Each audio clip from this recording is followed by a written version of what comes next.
Bismillahirrahmanirrahim. Assalamu alaikum. Welcome students. You are watching my YouTube channel.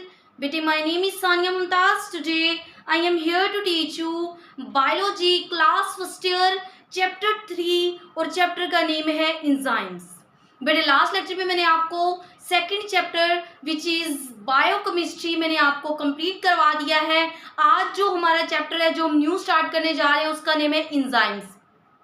बेटे very very important chapter और नहायत ही easy है chapter 3 में. और चैप्टर 3 का नेम है इंजाइम्स. और इंजाइम्स क्या है बेटे? इंजाइम्स हमारी पूरी बॉडी के रिएक्शंस, हमारी पूरी बॉडी का मैकेनिज्म किसके कंट्रोल में है और हमारे रिएक्शन कैसे चल रहे हैं, हमारे बॉडी में डाइजेशन कैसी हो रही है, हमारी खुराक की डाइजेशन, उसके अलावा बाकी जो सारे प्रोसेस हैं वो किसकी वजह से कंप्लीट हो रहे हैं, वो इंजाइम की वजह से.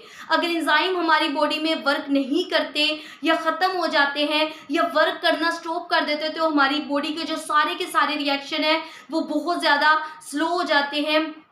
इसलिए इसके बहुत ज़्यादा नुकसान होते हैं और हमारी बॉडी का कोई भी रिएक्शन जो होता है वो कंप्लीट नहीं होता विदाउट इंजाइम.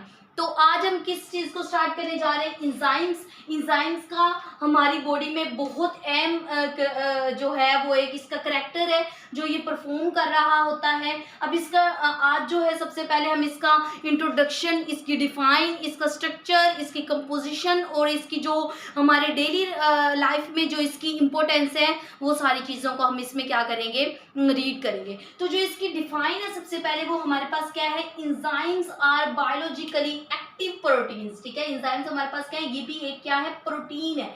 इंजाइम क्या है? हमारे पास प्रोटीन्स है. और कौन सी प्रोटीन है जो हमारे पास क्या है? Biologically active proteins. मतलब जो हर वक्त क्या होती हैं? एक्टिव होती हैं, हर वक्त अपना काम परफॉर्म कर रही होती हैं, हर वक्त अपना फंक्शन परफॉर्म करती हैं. एंड आर कॉल्ड, इस वजह से हम इसको क्या कहते हैं? Biological catalyst. कैटलिस्ट का मतलब होता है जो हमारी बॉडी के सारे रिएक्शंस को क्या कर रहा होता है? चला रहा होता है.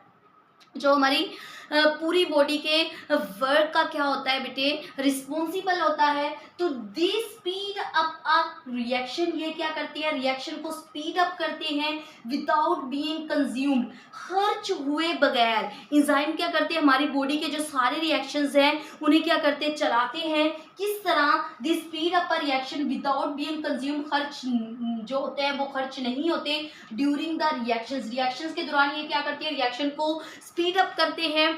इस तरह स्पीड अप करते हैं कि ये भी खत्म ना हो और रिएक्शन भी वो उसकी भी क्या हो? स्पीड हो. इस तरह ये बॉडी के फंक्शन को परफॉर्म कर रहे थे. अब बेटा इसकी इम्पोर्टेंस क्या है? इसकी इम्पोर्टेंस ये है कि ये जो है हमारी बॉडी के बायोकेमिकल रिएक्शन को क्या करती हैं? स्पीड अप करते हैं. ठीक है, ये इसकी इम्पोर्टेंस है. दी स्पीड अप अब बायोकेमिकल रिएक्शन, ये बायोकेमिकल रिएक्शन को स्पीड अप कर रहे होते हैं. Every enzyme is specific.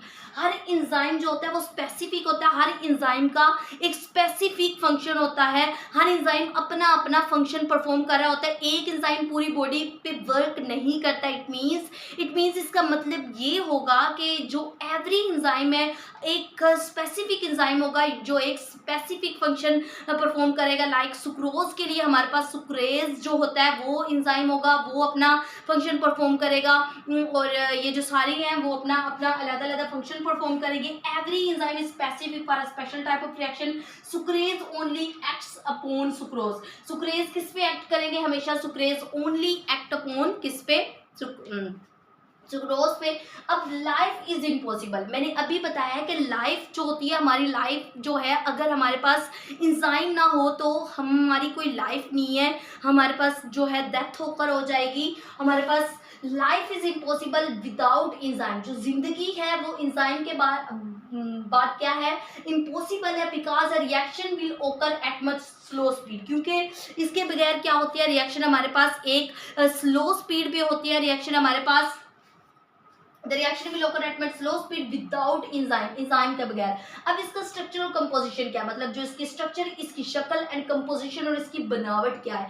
Enzymes are composed of 100 और अमाइनो एसिड. इंजाइम किस चीज़ से बने होते हैं? अमाइनो एसिड से. आपको पता है अमाइनो एसिड हमारे पास जो है प्रोटीन्स की एक काइंड है. और प्रोटीन्स में जो अमाइनो है उसमें एक हमारे पास अमाइनो ग्रुप होता है NH2 और एक हमारे पास क्या होता है? कार्बोक्सिल ग्रुप होता है COH.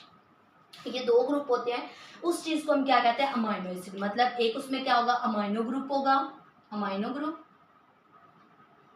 और एक उसमें हमारे पास क्या होगा, प्लस कार्बोक्सिल ग्रुप। उस चीज़ को कार्बोक्सिल, उस चीज़ को हम क्या कह रहे होते हैं कि ये हमारे पास क्या है, अमाइनो एसिड। तो जो भी इंजाइम है उसमें 100 ऑफ अमाइनो एसिड जो होते हैं वो कंबाइंड फॉर्म में होंगे, उसके साथ क्या होंगे, लगे होंगे।